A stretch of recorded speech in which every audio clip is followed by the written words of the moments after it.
Hello, class 6th and 7th. Welcome to Erudite School of Learning. So, in our last class,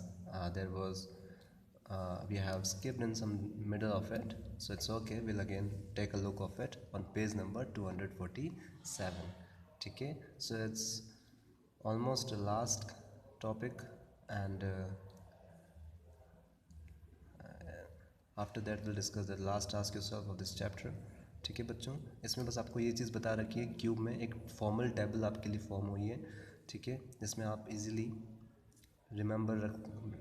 याद रख सकते हो कि cube के कितने फेस होते हैं, क्यूबॉइड के कितने फेस होते हैं. Cuboid almost similar number of faces, vertices and edges होती हैं बच्चों. ठीक है, तो जब भी आपको क्यूब या क्यूबॉइड के बारे में पूछा जाए, आप कभी भी अपना ज्योमेट्री बॉक्स निकाल के काउंट कर सकते हैं. ठीक है, इन केस अगर आप भूल जाएं तो सिलेंडर भी बहुत इजी है. अगर आप समझ गए हैं फेस किसको बुलाते हैं, तो हमको पता होता है कि सिलेंडर में कितने फेस होते हैं. एक तो ये जो दिख रहा है, दूसरा ये वाला फेस और तीसरा ये वाला फेस. ठीक है, 3 चेहरे होते हैं. उसके बाद एजेस 2 ही होती हैं सिलेंडर में. ठीक है, एक तो ये वाली और एक किनोर ये वाली. ठीक है, फिर हम बात करते हैं बच्चों कौन की. कौन के हमने देखे थे 2 फेस होते हैं. एक तो ये कर्व फेस जो हमको दिखता है किसी भी कौन का, और एक दूसरा ये वाला फ्लैट फेस या फ्लैट सर्कुलर फेस. ठीक है, और वर्टेक्स भी क्या होती है, कोना कितना होता है, एक ही होता है. और एज कितनी होती है, ओनली 1 एज. ठीक है, तो कोई भी चीज़ रटने की ज़रूरत नहीं बच्चों, एटलीस्ट यहाँ तक, क्योंकि बहुत ईजी है, आप बचपन से पढ़ते आए हैं. ठीक है, स्फेयर की बात करें तो सिर्फ एक ही फेस होता है जो दिखता है. ना तो इसमें कोई वर्टेक्स होती है, ना ही कोई एज होती है, ना कोई कॉर्नर होता है, ना ही किसी तरह की एज होती है. फेस ही एक है. ठीक है, तो मिलेगा किससे जो एज बनेगी. एज कब बनती है, जब 2 फेस मिले, लेकिन इसका फेस ही एक है तो एज बन ही नहीं सकती. और दूसरा क्या है, वर्टेक्स, कोना एक भी नहीं होता है. अब बात करते हैं बच्चों ट्रायंगुलर प्रिज्म की. प्रिज्म की जब हमने डेफिनेशन पढ़ी थी तो क्या पढ़ा था हम, आपको प्रिज्म बुलाए उसकी कंडीशन क्या है, आपके जो बेस और टॉप है वो कैसे होने चाहिए, आइडेंटिकल होने चाहिए, सेम दिखने चाहिए. जो बेस होता है, ठीक है, और जो टॉप होता है वो कैसा होना चाहिए, आइडेंटिकल होना चाहिए, एक जैसा दिखना चाहिए. और वो होना क्या चाहिए, एक पॉलीगन होना चाहिए. तो हमने पढ़ चुके हैं कि ट्रायंगल भी एक पॉलीगन होता है. तो इसका जो बेस और टॉप है बच्चों, ये कैसे, हालांकि रखा हुआ ये रेक्टेंगुलर सरफेस के ऊपर है, लेकिन के सहारे है, लेकिन इसके जो बेस और टॉप कहलाएंगे वो कौन कहलाएंगे, ये ट्राइंगल्स. ठीक है, तो ये दोनों ही आइडेंटिकल है क्योंकि दोनों ही ट्राइंगल हैं. ठीक है, तो इसने ये वाली कंडीशन सेटिस्फाई कर दी कि हम इसको पॉलीगन बुलाएं. पहली कंडीशन क्या सेटिस्फाई करी इसने, बेस और टॉप कैसे हैं इसके, आइडेंटिकल पॉलीगन्स हैं. और साइड फेसेस कैसे होने चाहिए, रेक्टेंगल होने चाहिए. तो इसके जो साइड वाले फेसेस है बच्चों, एक तो ये रेक्टेंगल बन रहा है देखो. ठीक है, और एक ये रेक्टेंगल आपके पास बन रहा है. और जो नीचे वाला है वो भी क्या बन रहा है, एक रेक्टेंगल बन रहा है. तो इसने बिल्कुल सारी कंडीशन सेटिस्फाई कर दी कि हम इसको क्या बुलाएं, प्रिज्म बुलाएं. लेकिन कौन सा प्रिज्म बुलाएं, ट्रायंगुलर प्रिज्म, क्योंकि इसका जो बेस और टॉप है वो कैसा है, ट्रायंगल है शेप में. तो इसमें टोटल 5 फेसेस होते हैं बच्चों. पहला फेस ये रहा, दूसरा फेस इसके सामने वाला ट्रायंगल, 2 ट्रायंगल ये हो गए. तीसरा रेक्टेंगल वाला फेस जो है, साइड फेसेस 3 4, एक इधर वाला और एक इधर वाला 4, और नीचे वाला 5. ठीक है, ऐसे बात करें कॉर्नर्स की, वर्टेक्स की, तो 4 तो नीचे वाले कॉर्नर हो गए, 1 2 3 4. ठीक है, और 5th कॉर्नर और 6th कॉर्नर, तो टोटल कितने वर्टेक्स आ गए हमारे पास, 6 वर्टाइसेस. ठीक है, एजेस की हम बात करें ये किनारों की, तो वोट कितनी मिल रही है हमको, एक तो 1, एक 2, एक 3, एक 4, एक 5, एक 6, एक 7 और 8 और 9. ठीक है, तो जितनी भी लाइन्स हैं, लाइन सेगमेंट्स हैं, इनको हमको काउंट करना है. ये कितना आएगा, 9 आएगा. ठीक है, तो ये तो बात हुई बच्चों ट्रायंगुलर प्रिज्म की. अब बात करते हैं ट्रायंगुलर पिरामिड की. ऐसा पिरामिड जिसका बेस कैसा है, बेस भी ट्रायंगुलर है. ठीक है, साइड फेसेस तो ट्रायंगुलर होते ही हैं, तभी हम पिरामिड बुलाते हैं. ठीक है, इसके कितने फेस होते हैं, 4 फेस. ठीक है, एक तो ये वाला, इधर वाला, एक ये वाला 2 1 2, और एक सामने वाला जो उस तरफ से अगर हम देखेंगे तो हमको दिखेगा. ठीक है, और 4th वाला ये नीचे वाला जो बेस है इसका, ये टोटल कितने फेस हो गए, 4. वर्टेक्स की अगर बात करें, कॉर्नर्स तो कितने हैं, 1 2 3 4. ठीक है बच्चों, उसके बाद अगर हम बात करें एजेस की, तो एजेस आपको बस लाइन सेगमेंट्स काउंट करने हैं. 3 लाइन सेगमेंट तो नीचे वाले 1 2 3 और 4 5 6, या यूँ करें तो 4 5 6 लाइन वाइज. ठीक है, तो 6 आपके पास एजेस आ गई. अब बात करते हैं स्क्वायर पिरामिड. स्क्वायर पिरामिड क्यों बोल रहे हैं, क्योंकि इसका बेस कैसा है, स्क्वायर जैसा. ठीक है, इसलिए इसको हम क्या बुलाते हैं, स्क्वायर पिरामिड बुलाते हैं। ठीक है, इसके कितने फेस आएंगे, पहला तो नीचे वाला स्क्वायर वाला 1, उसके बाद सबसे इधर लेफ्ट साइड में जो फेस है 2, फिर 3, फिर 4 और फिर एक सामने वाला जो फेस है जो उस तरफ से हम पीछे से देख सकते हैं 5। तो टोटल 5 फेसेस हमारे पास आ गए। फिर बात करते हैं वर्टेक्स की, कॉर्नर कितने मिल रहे हैं हमको, 4 कॉर्नर तो नीचे वाले 1 2 3 4 और एक ऊपर वाला, टोटल 5 कॉर्नर्स। और बात करें एजेस की, तो एजेस के केस में आपको सिर्फ लाइन सेगमेंट काउंट करना है, 1 2 3, पीछे वाले ट्राइंगल की तीनों एजेस काउंट कर ली 3, फिर सामने वाले ट्राइंगल की 4 5 6, ठीक है, और फिर ये 7 और 8, ठीक है। ये एज बच्चों हम ऑलरेडी, क्योंकि ये दोनों सेम एज शेयर कर रहे हैं इसलिए हम बार बार काउंट नहीं करेंगे, इसलिए बहुत ध्यान से आपको काउंटिंग करनी है, ठीक है। लाइन सेगमेंट ये वाला हम पहले ही काउंट कर चुके हैं ट्राइंगल के साथ, तो टोटल नंबर ऑफ एजेस कितनी आई, 8 आई है, ठीक है बच्चों। या फिर आप ऐसे भी काउंट कर सकते हैं, पहले स्क्वायर की कर लीजिए नीचे वाली 1 2 3 4, ठीक है, और उसके बाद सिर्फ ऊपर वाली रहेगी आपके पास 5 6 7 8, ठीक है। तो 8 नंबर ऑफ एजेस हमारे पास आ गई। उसके बाद बात करते हैं रेक्टेंगुलर पिरामिड की। ऐसा पिरामिड जिसका बेस कैसा हो, रेक्टेंगल हो शेप में, उसको हम क्या बुलाएंगे, रेक्टेंगुलर पिरामिड। फेसेस कितने हो गए इसके, पहला फेस नीचे वाला जो रेक्टेंगुलर शेप का है, दूसरा लेफ्ट साइड वाला, तीसरा राइट साइड वाला, फोर्थ जो सामने है और फिफ्थ जो पीछे वाला है। तो टोटल 5 फेसेस हो गए।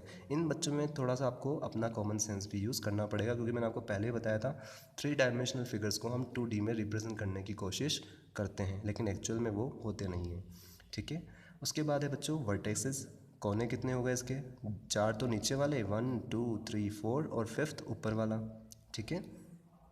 और लास्ट में होगी number of edges. Number of edges की जब बात आती है तो हमको सिर्फ लाइन सेगमेंट काउंट करना है, तो पहले नीचे वाले 4 कर लो, 1 2 3 4, ठीक है, और फिर 5 6 7 और 8। तो टोटल नंबर ऑफ़ एजेस हमारे पास कितनी आ गई, 8 आ गई। So now quickly shift to ask yourself, ठीक है। वही सब करना है, सारी फॉर्मेलिटीज़ आपको class work, homework, class work and date आपको डालनी है, ठीक है बच्चों। फिर ब्लैक पेन से आपको आस्क योर सेल्फ और पेज नंबर 248 लिखना है, ठीक है। और उसके बाद हम आते हैं फर्स्ट क्वेश्चन पर। सो ब्लैक पेन से आपको क्वेश्चन लिखना है, आइडेंटिफाई द शेप्स ऑफ, फिर ज्योमेट्री बॉक्स, और ज्योमेट्री बॉक्स के नीचे ही इसका एग्जाम्पल आपको लिखना है, ठीक है, या इसका आंसर आपको लिखना है, क्योंकि आपको बस शेप पहचाननी है कौन सी शेप है। सो क्विकली, अब तो ये सारे आपके जो आस्क योरसेल्फ आपका सबसे इजी आस्क योरसेल्फ है बच्चों। ये ऑलरेडी फर्स्ट क्लास में भी हम इसमें से कई सारे क्वेश्चंस कर भी चुके हैं, बिल्कुल वही क्वेश्चंस हैं। जैसे आपको बचपन में फर्स्ट क्लास में पूछा जाता था कि ज्योमेट्री बॉक्स की शेप कैसी होती है, तो हम बताते हैं क्यूबॉइड जैसी होती है, ठीक है, क्योंकि क्यूबॉइड होने के लिए आपके फेस कैसे होने चाहिए, रेक्टेंगुलर, ठीक है। तो ज्योमेट्री बॉक्स क्या है आपका, एक क्यूबॉइड है, ठीक है। इसी तरह से फिर आपको ब्लैक पेन से नेक्स्ट लाइन में, मैंने अभी बच्चों आपके इसमें विजिबल हो इसलिए यहाँ एक ही लाइन में आंसर लिख रखा है, आपको एक के नीचे एक लिखना है, ठीक है। फिर आपको ब्लैक पेन से ब्रिक लिखना है, ब्रिक मतलब ईंट, ईंट जो होती है उसकी शेप कैसी होती है, वो भी एक क्यूबॉइड ही होता है, ठीक है। फिर बात करें हम थर्ड मैच बॉक्स की, माचिस जो होती है वो कैसे दिखती है बच्चों, वो भी क्या होता है, क्यूबॉइड होता है। तो 3 तो आपके क्यूबॉइड हो गए, और लास्ट में आता है बच्चों रोड रोलर, जिससे रोड बनाती है ना सरकार, जिससे सरकार रोड बनाती है, रोड रोलर आपने देखा होगा, रोड पे जब सड़कें बनती है नई तो एक रोड रोलर आता है, ठीक है। तो वो रोड रोलर का जो शेप होता है, ठीक है, जो आगे से गोल होता है उसका शेप कैसा होता है, सिलेंडर जैसा होता है, ठीक है। तो ये चारों बच्चों आपको 1 बाय 1 एक के नीचे एक क्वेश्चन एंड आंसर लिखने हैं, ऑल्दो ये सारे भी फर्स्ट क्लास के क्वेश्चन हैं आपके। सेकंड, फिर से आपको एक लाइन ड्रॉ करनी है पेंसिल से, फिर सेकंड क्वेश्चन आपको अपनी नोटबुक में लिखना है, ठीक है। Right number of faces, vertex and edges of 3 dimensional shapes mentioned here. हमें इन सारी जो शेप्स हमको बताई गई हैं इसके क्या क्या बताने हैं, नंबर ऑफ़ फेस बताने हैं, नंबर ऑफ़ वर्टेक्स बतानी है और नंबर ऑफ़ एजेस बतानी है। और ये हम ऑलरेडी डिस्कस कर चुके हैं बच्चों, अभी जस्ट जो आपका ये चार्ट बना रखा है, ठीक है। तो आप भी या तो डायरेक्टली ऐसा चार्ट बना सकते हैं, वहाँ पे आप इसी तरह से कॉलम वाइज टेबल बना लीजिए और क्यूबॉइड जो भी आपको पूछा है वो सारी शेप्स लिख दीजिए 1 बाय 1, और उसके सामने number of faces, number of edges व नंबर ऑफ़ वर्टिसेस लिख दीजिए। या फिर आप इस तरह से भी कर सकते हैं, आप ब्लैक पेन से सिलेंडर लिखिए, फिर उसके नीचे आपको नंबर ऑफ़ फेसेस कितने होते हैं सिलेंडर में, वर्टेक्स कितनी होती हैं, एजेस कितनी होती हैं, वो आपको लिखनी है। ये अभी जस्ट हमने डिस्कस किया है बच्चों, ठीक है, कि भाई सिलेंडर में कितने फेसेस होते हैं, कितने वर्टेक्स होते हैं, कितने एजेस होते हैं, आपको एसएच पूरा का पूरा अपनी नोटबुक में करना है। खुद से करोगे तो आपको याद भी रहेगा। ठीक है, ये सारे ही हम ऑलरेडी डिस्कस कर चुके हैं। आपका सिलेंडर की बात करें तो ये रहा आपका सिलेंडर। ठीक है, फिर बात करें कौन की, तो कौन में भी हम समझ चुके हैं कितने नंबर ऑफ़ फेसेस होते हैं, कितने नंबर ऑफ़ एजेस होते हैं। फिर बात करें ट्रायंगुलर प्रिज्म की, तो ये आपका ट्रायंगुलर प्रिज्म है। इसमें नंबर ऑफ़ फेसेस 5 होते हैं, नंबर ऑफ़ वर्टिसेस 6 होते हैं और नंबर ऑफ़ एजेस 9 होते हैं। अभी जस्ट हमने समझा है इसको। फिर बात करें ट्रायंगुलर पिरामिड की, तो ये आपका ट्रायंगुलर पिरामिड है। नंबर ऑफ़ फेसेस 4 होते हैं, नंबर ऑफ़ वर्टिसेस 4 होते हैं और नंबर ऑफ़ एजेस 6 होते हैं। ये भी हम ऑलरेडी पढ़ चुके हैं। फिगर बनाने की ज़रूरत आपको नहीं है बच्चों, आप डायरेक्टली क्यूब इनके नाम लिख के और सामने नंबर ऑफ़ फेसेस, वर्टिसेस और एजेस लिख सकते हैं। ठीक है, उसके बाद बात आती है आपके स्क्वायर पिरामिड की, तो ये आपका स्क्वायर पिरामिड हो गया। अभी हमने समझा था इसके नंबर ऑफ़ फेस 5 होते हैं, नंबर ऑफ़ वर्टिसेस 5 होते हैं और नंबर ऑफ़ एजेस भी 8 होते हैं। ठीक है, उसके बाद बात करें क्यूबॉइड, जो हम बचपन से ही पढ़ते आ रहे हैं। ठीक है, दोनों में नंबर ऑफ़ फेसेस सेम 6 होते हैं, दोनों में नंबर ऑफ़ वर्टिसेस 8 होते हैं, दोनों में ही नंबर ऑफ़ एजेस 12 होती हैं। ठीक है, तो ये भी हम ऑलरेडी डिस्कस कर चुके हैं। तो ये बच्चों आपको खुद से करना है। ठीक है, आप चाहें तो 1 बाय 1 इस तरह से लिख सकते हैं। पहले सिलेंडर लिख दिया, फिर फेसेस, नंबर ऑफ़ वर्टेक्स और नंबर ऑफ़ एजेस। ठीक है, या फिर आप डायरेक्टली एक चार्ट बना सकते हैं इस तरह से। ठीक है, एक टेबल बना सकते हैं और ऊपर आप बस यहाँ पे क्यूब लिख दिया और क्यूब के सामने उसके नंबर ऑफ़ वर्टिसेस, फेसेस और एजेस भी लिख सकते हैं। So it's your choice. अगर आप टेबल बना के कर रहे हैं तो आपको पेंसिल से ड्रॉ करनी है लाइन्स। ठीक है, और अंदर ब्लू पेन से आंसर लिखना है। ठीक है बच्चों, अब बात करते हैं थर्ड क्वेश्चन की। ये भी आपका फर्स्ट क्लास का क्वेश्चन है। गिव 2 एग्जाम्पल्स ईच ऑफ, इन सभी के आपको 2 एग्जाम्पल देने हैं जो आप रियल लाइफ में देखते हैं। तो पहला है आपका शेप सिलेंडर। सिलेंडर के आप अपनी मर्जी से भी एग्जाम्पल दे सकते हैं। मैं 2 आपको रेकमेंड कर रहा हूँ। पहला तो क्या है, ट्यूबलाइट, जो आपने अपने घर में देखी होगी, वो भी कैसी होती है, सिलेंड्रिकल शेप में होती है। और जो बैटरीज, जैसे रिमोट की बैटरीज हुई है ना, और आपके किसी भी तरह मशीन में हम जब जिसमें भी वो पेंसिल सेल डालते हैं, वो भी क्या होती है, एक सिलेंड्रिकल शेप की होती है। ठीक है, उसके बाद बात करते हैं बच्चों, सेकंड शेप है आपका कॉन। कॉन आपने कहाँ कहाँ देखा हुआ है कॉन वाली शेप? एक तो बर्थडे कैप, हम जब बर्थडे मनाते हैं, सेलिब्रेट करते हैं, तो उसमें हम जो कैप पहनते हैं, बर्थडे कैप, वो भी कैसी शेप की होती है, कॉन शेप की। ठीक है, और सेकंड एग्जांपल है आपका कॉन में, वो क्या है, आइसक्रीम कॉन। इसके तो नाम में भी कॉन लगा हुआ है। क्यों लगा हुआ है? क्योंकि इसकी शेप कैसी होती है आइसक्रीम कॉन की, कॉन जैसी शेप होती है, इसलिए हम इसको क्या बुलाते हैं, आइसक्रीम कॉन बुलाते हैं। थर्ड नंबर पे क्यूबॉइड। ठीक है, अभी फर्स्ट क्वेश्चन ही हमने यही किया था। ठीक है, जिसमें आपको ऑलरेडी ज्योमेट्री बॉक्स और ब्रिक के एग्जाम्पल बता सके थे। तो आप चाहें तो ये भी लिख सकते हैं या अपने मन से भी आप सही एग्जाम्पल लिख सकते हैं। ठीक है, फोर्थ है बच्चों आपका क्यूब। डाइस, डाइस मतलब जिससे हम लूडो, स्नैक एंड लेडर्स खेलते हैं ना घर पर, सांप सीढ़ी, लूडो वगैरह, है ना, जिसमें फिर हम ऐसे ऐसे करके, हिंदी में हम उसको नॉर्मल लोकल लैंग्वेज में पासा भी बुलाते हैं। ठीक है, तो वो भी एक क्यूब का एग्जांपल है, क्योंकि उसके सारे फेस कैसे होते हैं, स्क्वायर इन शेप। ठीक है, और नंबर ब्लॉक, नंबर ब्लॉक जब आपको स्कूल में या कहीं प्राइज़ मिलता है और आप 1 2 3 नंबर पे खड़े होते हैं, है ना, जो फर्स्ट आता है वो 1 नंबर के ऊपर खड़ा होता है, जो सेकंड आता है वो 2 नंबर पे खड़ा होता है, जो थर्ड आता है वो 3 नंबर पे खड़ा होता है, तो उसको हम क्या बुलाते हैं, नंबर ब्लॉक बुलाते हैं। तो ये सभी बच्चों आपके एग्जाम्पल थे, फर्स्ट क्लास का क्वेश्चन है आपका। उसके बाद नेक्स्ट क्वेश्चन है बच्चों, क्वेश्चन नंबर 4। उसमें क्या पूछ रहा है आपसे, which solid figure has 6 faces that are of, यहाँ पे बच्चों आपको करेक्शन करना है, बीच में आपको ऑफ लिखना है, that are of the same size and shape. तो ऐसा कौन सा सॉलिड फिगर है जिसके 6 फेसेस होते हैं, और क्या पूछ रहा है ये, सभी सेम साइज़ के होते हैं और सेम शेप के भी होते हैं। तो उसका एग्जाम्पल कौन हुआ बच्चों, क्यूब हुआ। क्यों? क्योंकि इसने पहली कंडीशन हमको क्या बोली है कि उसमें क्या होना चाहिए, 6 फेसेस होने चाहिए। तो 6 फेसेस किस किस में होते हैं, केवल क्यूब और क्यूबॉइड में होते हैं, जो सॉलिड फिगर हमने आज पढ़े हैं। ठीक है, और उसमें से भी 6 फेसेस वाले में से भी क्या होता है, सभी जो हैं सारे फेस सेम साइज़ के होने चाहिए, और सारी सेम साइज़ किस में होगी, जब स्क्वायर होगा। ठीक है, और शेप सारे ही स्क्वायर, तो उसको हम क्या बोलते हैं, क्यूब बुलाते हैं। साइज़ भी सेम होती है और शेप भी सेम होती है। ठीक है, डायमेंशन सेम ही रहते हैं, सारी साइड सेम होती हैं, और सारे फेसेस भी इसके कैसे होते हैं, इक्वल होते हैं। ठीक है, या फिर यूँ कहें, राइट वर्ड इज़ कॉन्ग्रुएंट होते हैं। ठीक है, तो यहाँ पे पहला आंसर आपका क्या आएगा, 4th का क्यूब। सेकंड है बच्चों आपका question number 5, what is the shape of round marble. यहाँ पे थोड़ा आपको दिमाग ये लगाना है बच्चों, राउंड मार्बल है, मार्बल क्या है, सॉलिड फिगर है, तो सॉलिड फिगर है तो वो कैसा बनेगा, भले ही छोटा सा मार्बल हो, जैसे मार्बल की जो थिकनेस है या यूँ कहें हाइट है वो भले ही कम हो, छोटा सा मार्बल का टुकड़ा हो जो गोल हो ऊपर से, लेकिन ये होगा क्या, एक सिलेंडर होगा। तो पहला आपको दिमाग लगाना है, ये जो शेप है ये सर्कुलर नहीं होगी, है ना। अभी मैं आपसे पूछता राउंड मार्बल है तो आप सर्कल, आप में से कई बच्चे सर्कल सोच लेते हैं, सर्कल नहीं होती है, ये एक 3D ऑब्जेक्ट है, 2D नहीं है। सर्कल क्या है, एक 2D फिगर है, 2 डायमेंशनल फिगर है, ठीक है। और सिलेंडर क्या है, 3 डायमेंशनल। तो मार्बल क्या होता है, 3 डायमेंशनल। हम रियल लाइफ में देखते हैं मार्बल्स को, तो एक्चुअल में ये क्या होता है, एक सिलेंडर होता है। और लास्ट में सबसे easy, what is the shape of a basketball. Basketball की शेप कैसे होती है, फर्स्ट क्लास से हम पढ़ते आ रहे हैं, कैसी शेप होती है उसकी, स्फेयर, ठीक है। तो बच्चों 1 बाय 1 आपको ब्लैक पेन से क्वेश्चन और उसके नीचे आंसर लिखना है, ठीक है। बहुत ईजी हैं ये सारे ही, पूरा आज क्वेश्चन आपका ऑलमोस्ट फर्स्ट क्लास है। अगर कुछ न्यू टर्म्स की हम निकाल दें पिरामिड और प्रिज्म को, तो क्यूब, क्यूबॉइड और एग्जांपल्स, ये सभी आपके फर्स्ट क्लास के क्वेश्चन हैं।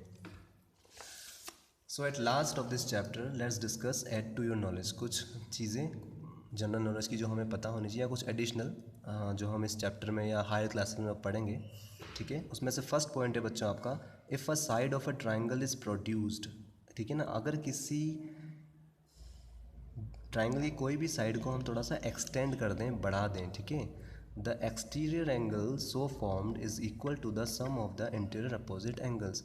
तो जो एक्सटीरियर एंगल बनेगा, मैंने क्या करा, एक ABC ट्राइंगल था, उसकी साइड को थोड़ा सा खींच के बढ़ा दिया यहाँ तक, ठीक है, X पॉइंट तक, तो एक नया एंगल फॉर्म होगा, एंगल 4। तो ये बोल रहा है, ठीक है, ये चीज़ बच्चों आपको रटनी है, याद रखनी है, ठीक है, एक तरह से, कि ऐसा होता है।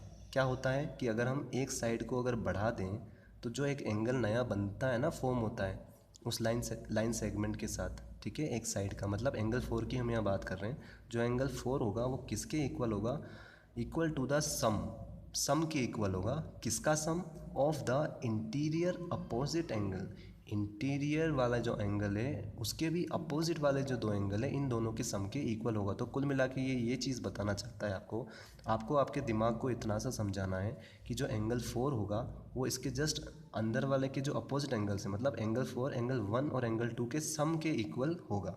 मतलब एंगल 4 किसके इक्वल होगा, एंगल 1 प्लस एंगल 2, ठीक है। या फिर इसको हम ऐसे भी बोल सकते हैं, एंगल ACX इक्वल होगा किसके, angle BAC plus angle ABC, angle ABC। तो ये वाला एंगल इन दोनों के सम के इक्वल होगा। बस आपको इतना समझाना है अपने दिमाग को कि ऐसा होता है। एक तरह से आपको रटना है, याद रखना है कि जो एक्सटीरियर एंगल होता है वो इंटीरियर अपोजिट एंगल के सम के इक्वल होता है, ठीक है। सेकंड है आपको, angles opposite to equal sides of an isosceles triangle are equal, ठीक है। क्या बोला इसने, आइसोसेलेस ट्राइंगल क्या होता है, जिसकी दो साइड इक्वल होती हैं, लेकिन साथ ही angle opposite to equal side, जो इक्वल साइड होती हैं उसके अपोजिट वाले जो एंगल होते हैं वो आपस में क्या होते हैं, इक्वल होते हैं, ठीक है। तो सपोज़ ये आपकी AB और AC साइड दोनों इक्वल हैं, AB और AC इक्वल हैं, तो AB के अपोजिट वाला एंगल कौन सा है, एंगल C, और AC के अपोजिट वाला एंगल कौन सा है, एंगल B। तो एंगल B और एंगल C क्या होंगे, दोनों इक्वल होंगे। ये दोनों साइड इक्वल हैं, तो इनके जो अपोजिट वाले एंगल हैं, अपोजिट मतलब जस्ट सामने वाले, इसके सामने कौन है, एंगल C, इसके सामने कौन है, एंगल B, ये दोनों आपस में इक्वल है, तो इनके सामने वाले एंगल भी जो होंगे आपस में इक्वल होंगे। मतलब ये दोनों फ्रेंड्स हैं तो ये दोनों भी आपस में फ्रेंडशिप कर लेंगे, क्योंकि ये इसके सामने वाला है और ये इसके सामने वाला है, ठीक है। तो ये चीज़ भी आपको याद रखनी है कि आइसोसेलेस ट्राइंगल में जो दो इक्वल साइड होती हैं उनके सामने वाले एंगल्स भी इक्वल होते हैं, ठीक है। थर्ड पॉइंट है आपका, if two angles of a triangle are equal, क्या बोल रहा है ये, अगर किसी ट्राइंगल में दो एंगल्स इक्वल हैं then sides opposite to them are also equal. Just इसका अपोजिट उसने बोल दिया, इसका उल्टा बोल दिया। अगर मैं आपको ये बोलूँ कि ये दोनों साइड इक्वल हैं तो आपको दिमाग में क्या आएगा कि ये एंगल भी इक्वल होंगे। और अब मैं आपको उल्टी चीज़ बोलूँ, कैसे, कि एंगल B और एंगल C इक्वल हैं, तो आपके दिमाग में क्या आना चाहिए कि भाई एंगल C के साइड, सामने वाली साइड कौन सी है, AB, और एंगल बी के सामने वाली साइड कौन सी, ए सी। तो अगर ये दोनों इक्वल हैं तो इनके अपोजिट साइड्स भी इक्वल होनी चाहिए। तो दोनों ही पॉइंट ऑलमोस्ट सिमिलर है बच्चों, कि अगर साइड इक्वल होगी तो अपोजिट एंगल्स भी इक्वल होंगे। और अगर आपको क्वेश्चन में ये घुमा के बोलें कि भाई ये दोनों एंगल इक्वल हैं, तो इनडायरेक्टली आपको समझ जाना है कि ए बी और ए सी भी इक्वल है। मतलब ये होगा तो ये होगा, और अगर ये होगा तो फिर ये होगा। ठीक है, तो कुल मिला के हमको ये समझना है कि ए बी ए सी अगर इक्वल होते हैं तो इनके अपोजिट एंगल्स भी इक्वल होते हैं। So that's all for today and about this chapter we have finished off this chapter now. ठीक है बच्चों, so in our next class will take on next chapter. So till then goodbye all of you.